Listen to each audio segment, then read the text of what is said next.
Hey guys and gals, it's Jim back here, and time for another video update on the Bandai 48 scale AT-ST Endor diorama. And as you can see, I've got some color added to it now, so it's not doesn't look like a winter snow scene. But anyway, I did my my base coat. I painted over everything except for the rock castings with a brown. It's a melted chocolate color, apple barrel, the 50-cent bottles of the matte colors. Basically, I'm going to be using a dark ground base on there to look like dark, like brown dirt. So I wanted something that's going to be pretty close match. That way, if you get any bare spots with your ground cover, they won't be as noticeable or something. You always get that one little spot, maybe the size of a toothpick tip or something, where the glue doesn't stick and the ground cover comes off. You can always touch it up, put a piece of some type of vegetation over it or something, but I always do my base color and everything to kind of blend in with my base cover of ground cover. So anyway, I did that first. Leave the rock castings. Don't paint over those, otherwise you won't get your different colors of washes to look like they should. It'll just, basically this kind of seals the plaster too. So anyway, after that, what I did is I went in and did my rock castings. Now my rock castings, I only got like 4 or 5 different rock castings, and you can turn them different ways so they look different. Like this here one I got over the top of the cave is the same one I got over here. The only difference is I took and I carved out some separation so they look like separate boulders, but it's still the same rock casting.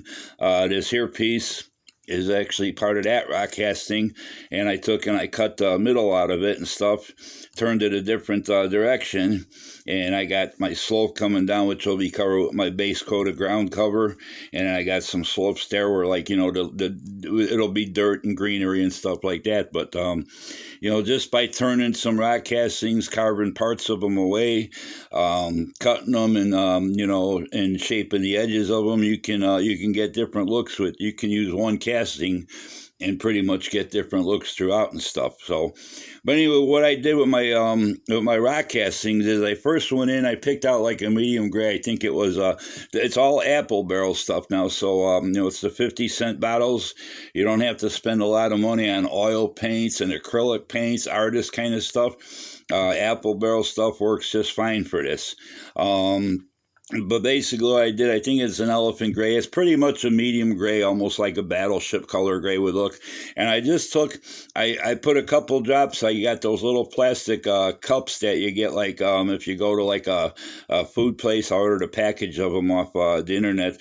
But they're those little plastic clear cups that you get like with hot sauce or something in them and stuff like that.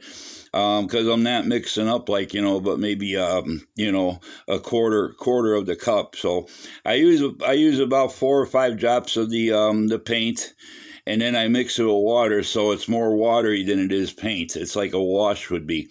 Actually, when it runs off the brush, it should run off like the consistency of water. I mix them up to be like stains. So I went into different areas where you can see some darker, and I dabbed on some gray just randomly here and there. You don't want to cover the whole casting with the first color. So I did the different batches of gray. I carried it through to the inside walls of the cave and everything like that. And then once I got that done, I immediately went in and mixed.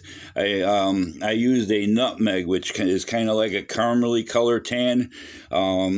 And then I brushed over the whole casting, over the gray, all the bare spots and everything. And you're going to have separation of color and everything, but eventually it's going to all blend together. So I went over everything with the nutmeg. It darkened up the gray a little bit, but it gave that brownish caramely color to the whole casting. Then after that, I mixed up some burnt umber. And I went over everything again, completely covered the whole casting up. And what it did, it started to tie in the colors where they blended in. They didn't look like separate splotches or nothing. it started to tie in the colors, darkened them up a bit and everything, because I wanted darker color castings compared to the lighter color I did on my my droid diorama and everything. If you want to go with all different shades of grays, like granite would look, you could do that and stuff.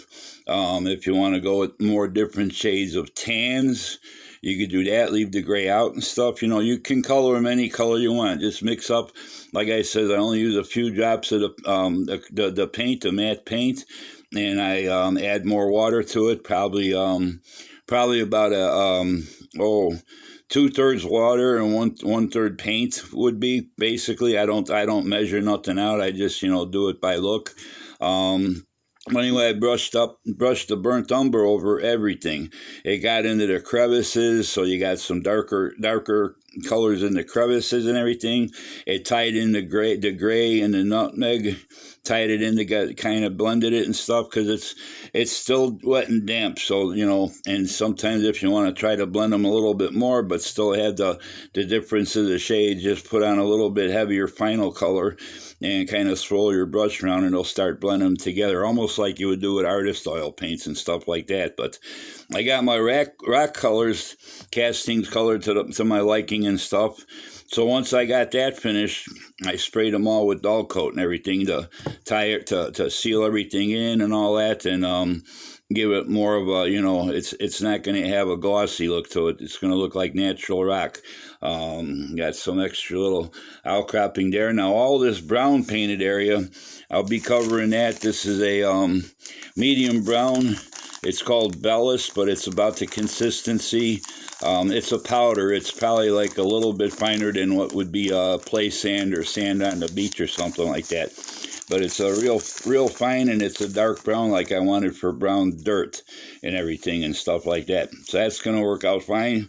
And then over that, I got two different greens. I got a fine green turf and a coarse green turf. So I'll be covering different areas here and there with the green turf. I'll leave some bare areas where it'll just be the brown dirt base showing through. And, it's not going to be totally covered with green turf and everything. It's going to be, there's going to be areas just like out in nature. You walk through a field and all of a sudden you come across where there's no green. It's just all dirt, dirt ground and all that and stuff. So you want to try to make it look natural. I'll be doing all the top of the cave, the hill, or whatever you want to call it.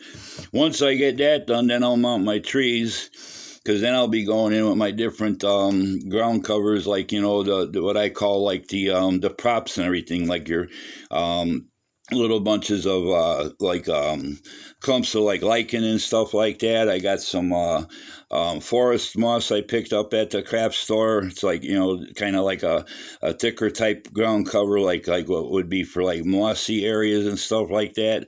I'm going to go out probably tomorrow.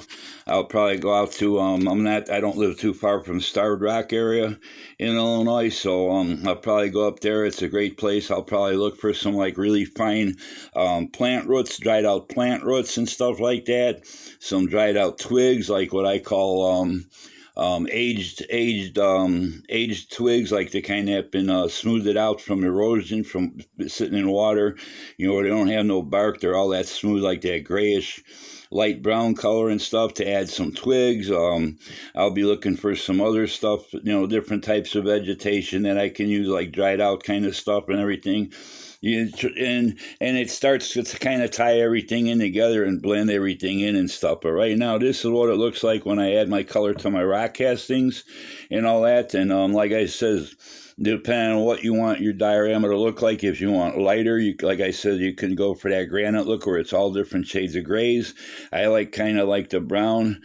And, different things, depending on what I'm doing. I'll lighten it up, I'll darken it up. If you want to go darker than this, then you use darker colors. But do them like stains, where they soak into the plaster, but you're not really painting them. Because if you don't do them thin enough, what you're going to do is you're going to put on your colors, and it's going to basically seal off that area of plaster. So if you want to kind of blend some colors in, it's not going to work out. You're just going to be painting over another color. So, they're going to, like I said, I mix them up more watery than I do as paint and stuff. Got my area there taped off where the AT-ST feet will get glued down and stuff. But yeah, this is pretty much the next step what I do after I get all my plaster work done and everything like that. And I start adding my colors, so it's starting to bring things to life a little bit and everything. So I think it's going to look pretty cool. I got a picture in my mind what I want the finished product to look like, and I basically just go along as I build and stuff. You know, this is the fun part. You start making it look natural. I call it decorating it up and stuff, making it look like something you might see out in the real world and everything. And there's no wrong way of doing it. I mean, the more you add, the more interest it brings to it and stuff. I thought about doing one little corner here, maybe like with a little partial area of like a water's edge, like a little pond or something. But I thought I'd skip that because you really didn't see that in any kind of scenes with the AT-ST. But you know, you could do all sorts of things when you do a diorama. You know, it's to whatever you want to do. Sometime down the line, maybe I'll just do a little diorama of like a pond scene, you know, something that doesn't have anything to do with what I build. Just a diorama standalone thing and stuff to show different things like with water, you know, ground cover, stuff like that. But anyway, I thought I'd bring this up and stuff. And the next video I'll do, I'll lay down my base ground cover, the dirt stuff. Then I'll do my green, my fine and coarse. Then I'll come back with a video after that before I start adding anything. I'll probably, once I get the base coat of ground cover, the brown, and the two different textures of the green, then I'll probably mount my trees. So I'll probably come up with a video of that and stuff, because once I start adding my props and stuff, like what I call props, like the heavier, coarser stuff, like what would be weed clumps and things like that, I'll blend in the base of the trees so it doesn't look like just the dowel sticking into the base and everything. You kind of want to blend everything and tie everything in together. So, but that's what we got going on and everything. So far, I think she's looking pretty good. I actually didn't do any kind of washes on those rock castings or anything like that. The three colors of paints that I used took care of that perfectly for me. So that's all been flat coated and sealed in and everything. And once you do whether you do gloss or flat, mostly you're not going to do a gloss because rocks aren't really that shiny unless you're getting into like a polished marble slab for a countertop or something. But I always use a flat, but always remember one thing: when you put on a clear coat, it's going to darken your colors too. So keep that in mind and everything. In my case, I wanted things darker. They look a little bit lighter on camera than they actually are. In person, they're a little bit more of a darker rust color sort of deal, but the camera, it washes everything out and stuff. So, but that's where we're at. So hopefully everybody's enjoying this that wants to see a step-by-step how I go about making a diorama and bringing it to life, all that. So thanks for checking out my videos. Thanks for subscribing. Thanks to all my new subscribers. Thanks to all my longtime subscribers. Thanks for all the great comments you guys been leaving me. Thanks for hitting the like button. If you ever want to get a hold of me off of the comments, I always leave my email in the descriptions for each video. Feel free to contact me if you got any private questions or everything that you don't want to share with others. That's fine. I don't have a problem with that. I'll get back to you as quick as possible. And until the next time, everybody take care. Have a great weekend. Stay safe and healthy out there, you and your families. And we'll see you soon with another video update on this diorama. Take care. Have a good one. Bye.